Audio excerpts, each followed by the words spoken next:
Assalamualaikum warahmatullahi wabarakatuh. Baiklah, perkenalkan nama saya Yudi Firmansyah Haris, NPM 19025, jurusan Ekonomi Pembangunan, Fakultas Ekonomi dan Bisnis. Pada video kali ini saya akan menjelaskan tentang berorientasi pada tindakan. Berorientasi pada tindakan adalah mempelajari salah satu karakter yang perlu dikembangkan sebagai calon wirausahawan, yaitu senantiasa berorientasi pada tindakan. Memahami tindakan dan sikap yang perlu dimiliki untuk dapat menjadi pribadi yang berorientasi pada tindakan.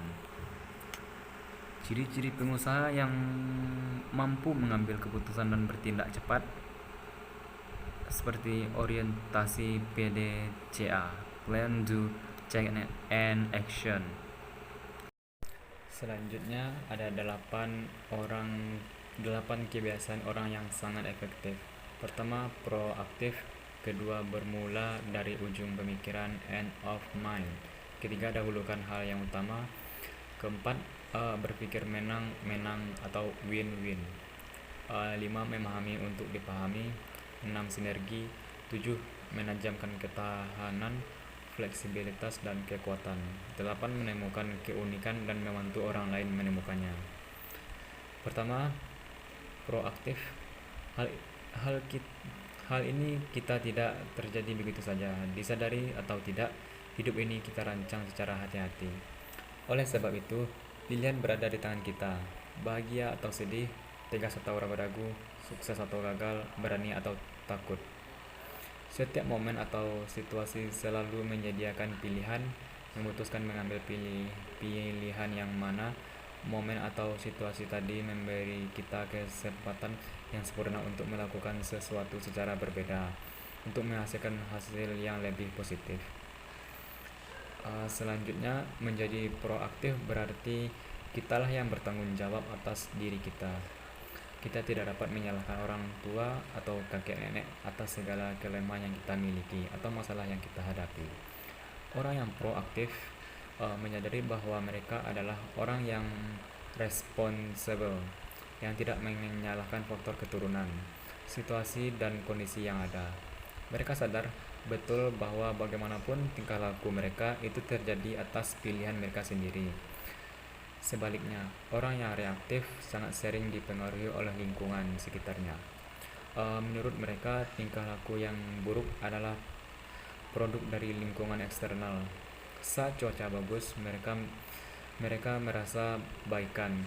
Namun saat terjadi cuaca buruk, tingkah laku dan performa mereka menjadi jelek, dan mereka salahkan cuaca di atas itu. Memang semua kekuatan eksternal dapat berperan sebagai stimulus atau respon kita. Namun yang seharus disadari adalah bahwa terhadap semua stimulus kita memiliki kebebasan untuk memilih respon yang positif atau negatif. Selanjutnya, salah satu hal terpenting yang kita pilih adalah apa yang kita inginkan, apa yang kita katakan. Bahasa adalah indikator yang baik untuk menunjukkan bagaimana kita melihat diri sendiri. Orang yang proaktif menggunakan istilah I can, I will, I prefer. Orang yang reaktif menggunakan reactive like, seperti I cannot, I have to, dan I've only. Orang yang reaktif berkeyakinan bahwa mereka tidak bertanggung jawab atas apa yang mereka katakan atau lakukan. Menurut mereka, they have no choice. Daripada bereaksi atau mencemaskan kondisi-kondisi yang tidak dapat mereka kendalikan, orang yang proaktif memfokuskan waktu dan energinya kepada hal-hal yang dapat mereka kendalikan. Masalah, tantangan, dan kesempatan yang kita hadapi dapat dibagi atas 2 wilayah. Pertama, lingkungan kepedulian dan lingkungan pengaruh. Orang yang proaktif memfokuskan energinya ke cycle of influence. Mereka memilih mengerjakan hal-hal yang menurut mereka dapat mereka lakukan, misalnya tentang kesehatan, pengasuhan anak, masalah-masalah kerja, dan lain-lain. Orang yang reaktif memfokuskan upayanya terhadap cycle of consumption. yaitu hal-hal yang tidak bisa mereka kontrol seperti hutang nasional, resesi ekonomi, terorisme, kondisi cuaca, dan lain-lain. Selanjutnya, mengetahui ke arah mana energi kita diarahkan adalah salah satu langkah besar menjadi orang yang proaktif. Kedua, bermula dari ujung pemikiran. Tidak sekedar tujuan, tetapi tujuan yang benar. Agar mencapai tujuan yang benar, eh, misalkan seperti misi pribadi hidup Anda yang menggambarkan tujuan dan citra diri. Misi pribadi ditemukan melalui serangkaian tindakan atau kejadian-kejadian pahit sehingga membentuk kebijakan dan filosofi hidup. Apa cita-cita Anda saat kecil? Pertanyaan ini nampak sedikit aneh, tapi cukup renungkan sejenak. Apakah Anda saat ini seperti yang Anda inginkan? Seperti yang Anda impikan saat kecil, yaitu melakukan apa yang ingin Anda lakukan. Sering seseorang menemukan dirinya merasa kosong walau sukses meraih kemenangan. Karena kesuksesan tersebut harus dibayar dengan mengorbankan hal-hal yang lebih berharga bagi hidupnya. Bila tangga kita tidak mengarah ke dinding yang benar, maka setiap langkah akan membawa kita ke tempat yang salah lebih cepat. Di penjelasan di atas didasarkan kepada imajinasi, yaitu kemampuan melihat dalam pikiran apa yang saat ini tidak dapat kita lihat dengan mata. Kebutuhan untuk berimajinasi didasarkan kepada prinsip bahwa segala sesuatu diciptakan dua kali. Yang pertama tercipta adalah kreasi mental, diikuti oleh kreasi fisik. Kreasi fisik terjadi setelah kreasi mental. Sama halnya dengan bangunan berdiri setelah dibuat cetak birunya. Bila Anda tidak berusaha secara sadar untuk memvisualisasikan siapa Anda dan apa yang Anda inginkan dalam hidup, maka Anda membiarkan orang lain untuk keandalan yang membutuh Anda. Begin with the end in mind memiliki makna agar kita memulai setiap hari, setiap pekerjaan atau tugas dengan visi yang jelas tentang arah dan tujuan yang ingin kita capai. Salah satu cara terbaik untuk mengaplikasikan persoalan kedua di atas ke dalam hidup kita adalah dengan membuat personal mission statement atau PMS. Personal mission statement ini akan membantu kita fokus meraih apa yang kita ingin capai atau lakukan.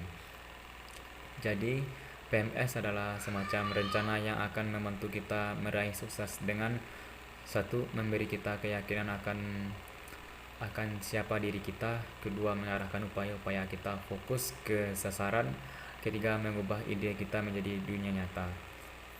Memiliki PMS membuat diri kitalah yang menjadi pemimpin atas hidup kita. Kitalah yang menciptakan nasib kita dan kitalah yang menentukan apakah imajinasi kita bisa terwujud. Hiduplah dengan kejelasan tujuan. Untuk menjadi seseorang yang berorientasi pada tujuan, maka lakukanlah dalam hidup Anda langkah-langkah sebagai berikut. Pertama, tetapkan tujuan akhir, misalnya hidup yang bahagia, sehat, terjamin secara ekonomi dan sejahtera. Kedua, tentukan langkah-langkah kecil untuk mencapai tujuan tersebut, misalnya menyelesaikan studi, bekerja selama 5 tahun, lalu membuka usaha. Perhatikan setiap kemajuan yang sudah dicapai, misalnya melakukan evaluasi, lalu berevolusi, pindah usaha, merekrut manajer, dan memperbaiki proses produksi. Saat dapat mencapai goal atau rayakanlah bersama karyawan dan keluarga. Pemikiran tujuan-tujuan baru yang telah menentang. Ketiga, dahulukan hal yang utama. Agar dapat hidup secara seimbang, kita harus menyadari bahwa kita tidak mungkin melakukan atau meraih segala hal. Pada saat tertentu, kita perlu mengatakan tidak terhadap beberapa hal agar bisa fokus berupaya meraih prioritas tinggi. Yang persoalan pertama tadi mengatakan Andalah yang bertanggung jawab. Jadi Anda harus memilih. Kedua adalah kreatif mental. artinya memulai yang terakhir di dalam pikiran, berkaitan dengan visi. Sedangkan penjelasan ketiga adalah kreasi fisik. Pada bagian ketiga ini dan bagian pertama dan kedua dipadukan. Proses ini harus berlangsung dari hari ke hari atau dari waktu ke waktu. Dalam prakteknya, habit penjelasan tiga berkaitan dengan berbagai pertanyaan yang merujuk kepada bagaimana mengelola waktu. Tapi bukan hanya untuk itu saja.